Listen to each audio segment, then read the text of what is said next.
Police भरती 2026 ची तुम्ही तयारी करत आहात आणि तुम्हाला यावर्षी लागायचं आहे, कारण तुम्हाला यावर्षी तुमच्या आईवडिलांची आणि तुमचे स्वप्न पूर्ण करायचे आहे. परंतु लागण्यासाठी आता तुम्ही क्वालिफाय झालेले असाल किंवा मग तुम्हाला असं वाटत असेल की आपण क्वालिफाय होणार आहोत, तर त्यासाठी तुम्हाला आजपासूनच तयारी करायची आहे. विद्यार्थी मित्रांनो, पोलीस भरती 2026 मराठी व्याकरणाची खूप अति संभाव्य मी प्रश्न तुमच्यासाठी घेऊन आलेला आहोत, जे PYQ क्वेश्चन असतील 2024 मध्ये विचारलेले, वारंवार विचारलेले प्रश्न आहेत.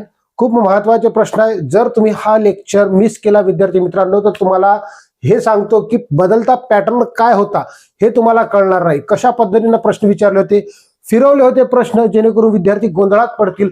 आज आपण लेक्चर सिरीज तिसरे घेऊन आलेलो आहोत. तिसरा, याच्यापूर्वी आपण 2 लेक्चर बरोबर दुपारी 3 वाजता टाकलेले आहे. आपला डेलीचा टाइम आहे दुपारी 3 वाजता. क्लास शेड्यूल आपला 3 वाजताचा आहे विद्यार्थी मित्रांनो. फक्त 2 सेकंदात सोडवता येते, परंतु त्यासाठी तुम्हाला काही बेसिक गोष्टी लक्षात ठेवाव्या लागतात. नवीन ट्रिकनुसार आपण हे पाहणार आहोत. परंतु विद्यार्थी मित्रांनो, जर तुम्ही अशा शोधात आहे की तुम्हाला आता ऑनलाईन बॅच पाहिजे आणि तेही पोलीस भरतीची फास्ट ट्रॅक बॅच पाहिजे, तर फास्ट ट्रॅक बॅच बी आपल्याजवळ अवेलेबल आहे. आपल्याला ऍप डाउनलोड करायची आहे गुगल प्ले स्टोअर वरून किंवा या व्हिडिओच्या डिस्क्रिप्शन बॉक्स मधून तुम्हाला लिंक भेटेल, तिथून तुम्ही ऍप्लिकेशन डाउनलोड करू शकता. ऍप्लिकेशन जर तुम्ही गुगल प्ले स्टोअर वरून डाउनलोड करायला असाल तर अँबिशन अकॅडमी पुसत सर्च करा. तिथून तुम्हाला आपला लोगो मिळेल.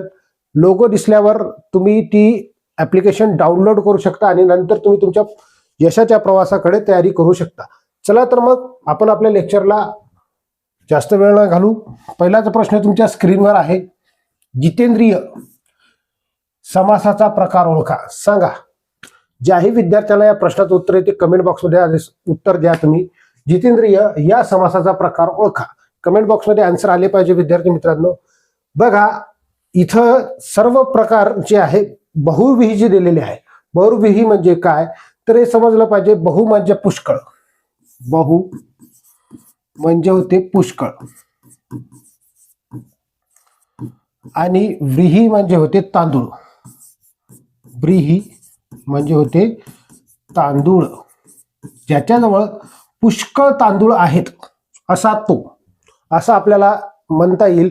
परंतु आता बघा, बहुव्रीही समासामध्ये 2 पद महत्वाचे नसून, दोन्ही पद महत्वाचे नसून कोणत्याही तिसऱ्याच पदाचा बोध होतो किंवा इतर कोणत्याही पदाचा बोध होतो, त्याला आपण बहुव्रीही समास म्हणतो. दोन्ही पद महत्वाचे नसते. लक्षात घ्या, ज्या समासात दोन्ही पद महत्वाचे नसून वेगळ्याच पदाचा बोध होतो त्याला बहुव्रीही समास असे म्हणतात. बहुव्रीही समास म्हणतात. ओके, हे तुम्हाला व्याख्या झाली, लक्षात ठेवायला सोपं झालं. आता बघा, याचे प्रकार पडतात. समानाधिकरण आणि व्याधिकरण असे वेगवेगळे प्रकार पडतात. हे 4 प्रकार त्याचेच आहे. सबहुव्रीही, नत्र बहुव्रीही, प्रादि बहुव्रीही.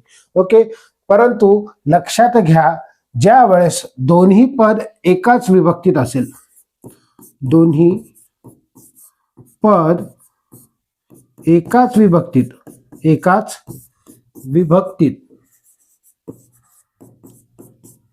असेल, त्यावेळेस ते समानाधिकरण होते. म्हणून या प्रश्नाचं उत्तर आहे समानाधिकरण बहुव्रीही समास. जर दोन्ही पद वेगवेगळ्या याच्यामध्ये असते, म्हणजे दोन्ही पद वेगळ्या विभक्तीत असते, तर त्याला व्याधिकरण आपण म्हणत असतो. आता जितेंद्रियचा अर्थ काय होते हे समजून घ्या, खूप महत्वाचा आहे. जितेंद्रियचा अर्थ होते की जीत आहे ज्याच्या इंद्रियात असा तो, किंवा जिंकलेली आहे ज्याने इंद्रिय असा तो, म्हणजेच मारुती. बघा, आता आपल्याला जितेंद्रिय बद्दल म्हणायचं आहे, तर आपल्याला वेगळ्याच पदाचा बोध झाला, म्हणजे मारुती या शब्दाचा बोध झालेला आहे. जसं की पितांबर असं जर म्हटलं तर पिवळे वस्त्र अशा पद्धतीनं त्याचा अर्थ होतो. समजलं. नीलकंठ म्हणजे महादेव, त्याचा अर्थ होत असतो. याला म्हणतो आपण बहुव्रीही समास. ओके, डिटेलमध्ये शिकण्यासाठी तुम्हाला ऍप्लिकेशन डाउनलोड करायचे आहे. लवकर आपल्या प्रवासाला सुरुवात करायची आहे. यशाकडे लवकर जायचं असेल तर लवकरात लवकर ऍप्लिकेशन डाउनलोड करून घ्या.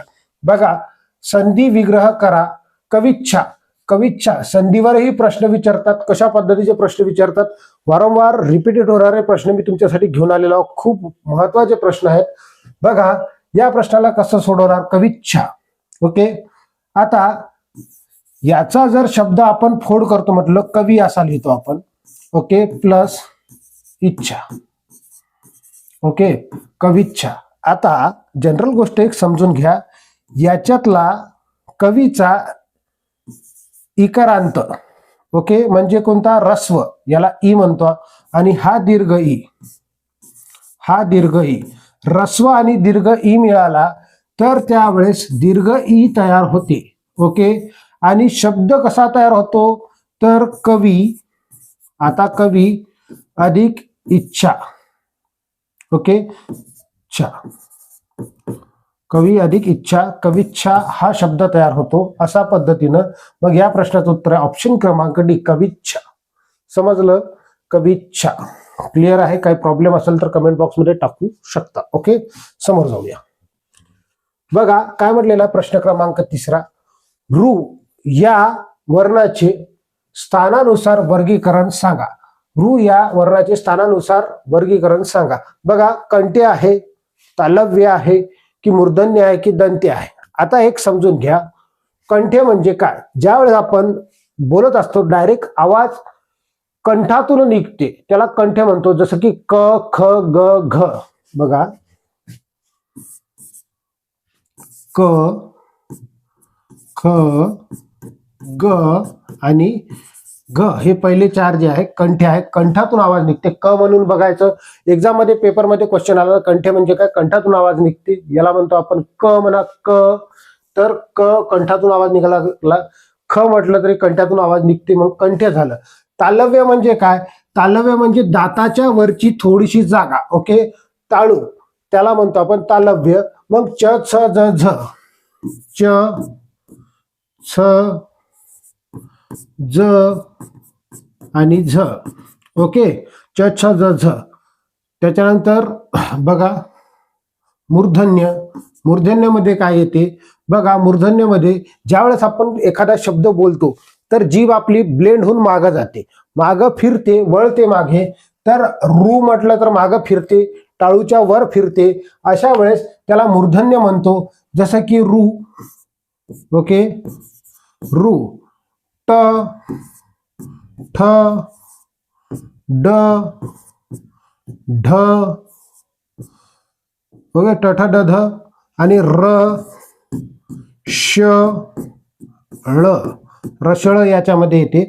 ओके, हे मूर्धन्यामध्ये येते. म्हणजे रू कशात येणार आहे, मूर्धन्यामध्ये. आपल्या प्रश्नाचं उत्तर आहे मूर्धन्य. ओके, दंत्य म्हणजे काय, ज्या वेळेस आपण बोलतो तर जीभ कुठं लागते, दाताला लागत असते. जीभ ज्या वेळेस दाताला लागते त्याला दंत्य म्हणतो.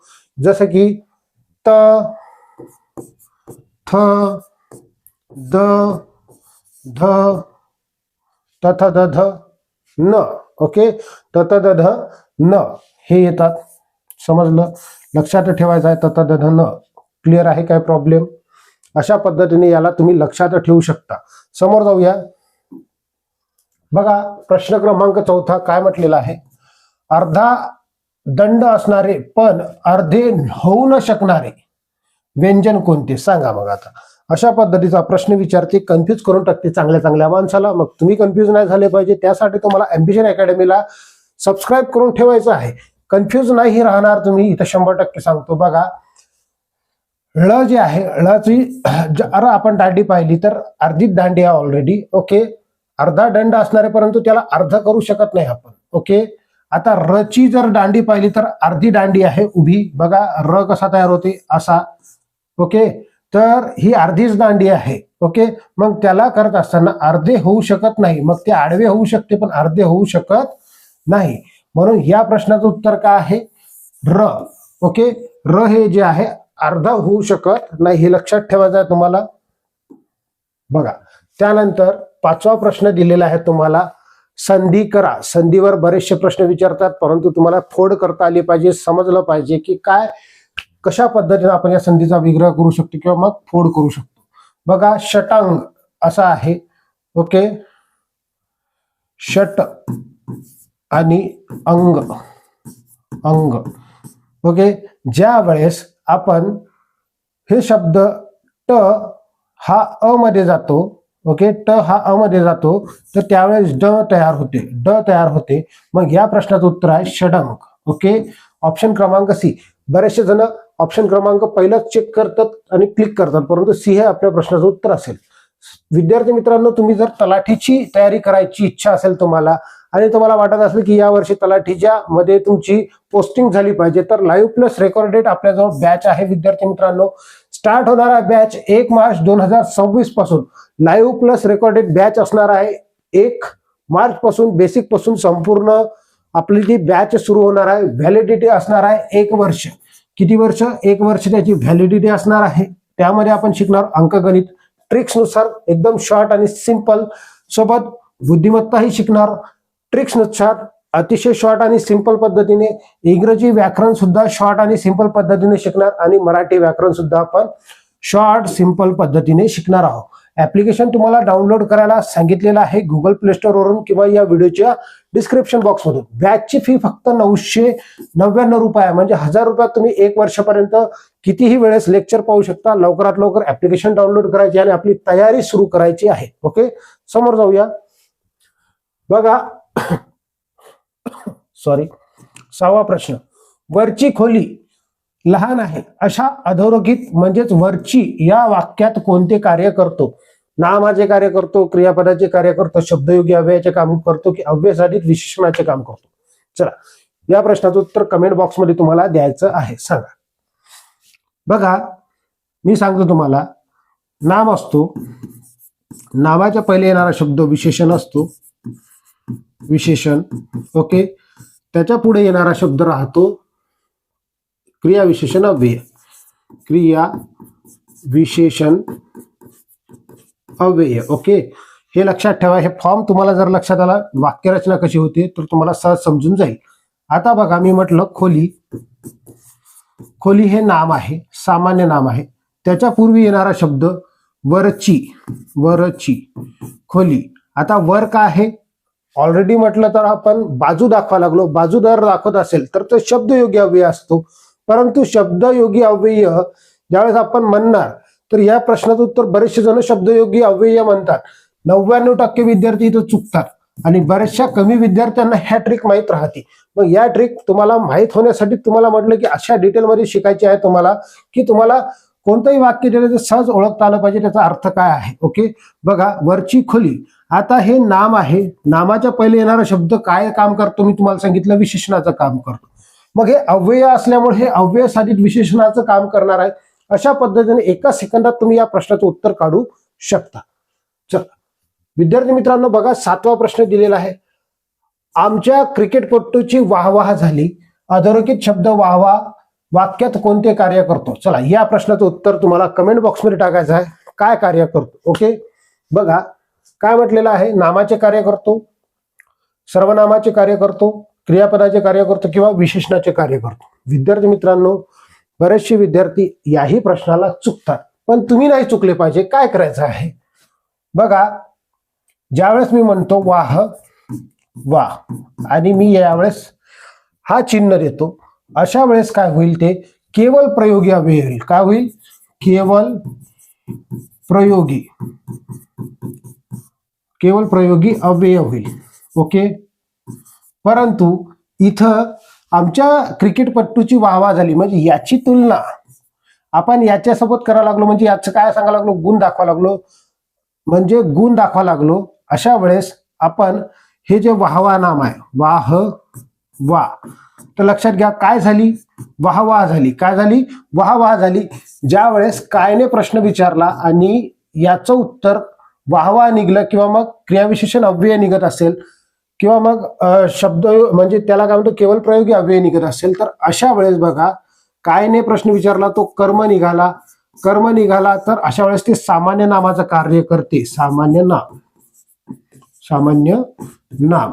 मग आता बघा, आमच्या विद्यार्थ्याची वाहवा झाली. मग हे काय आहे? नामाचं कार्य करणारे सामान्य नाम नाही, परंतु नाम दिल्यामुळे या प्रश्नाचं उत्तर आहे नाम. सामान्य नामाचं काम करणार.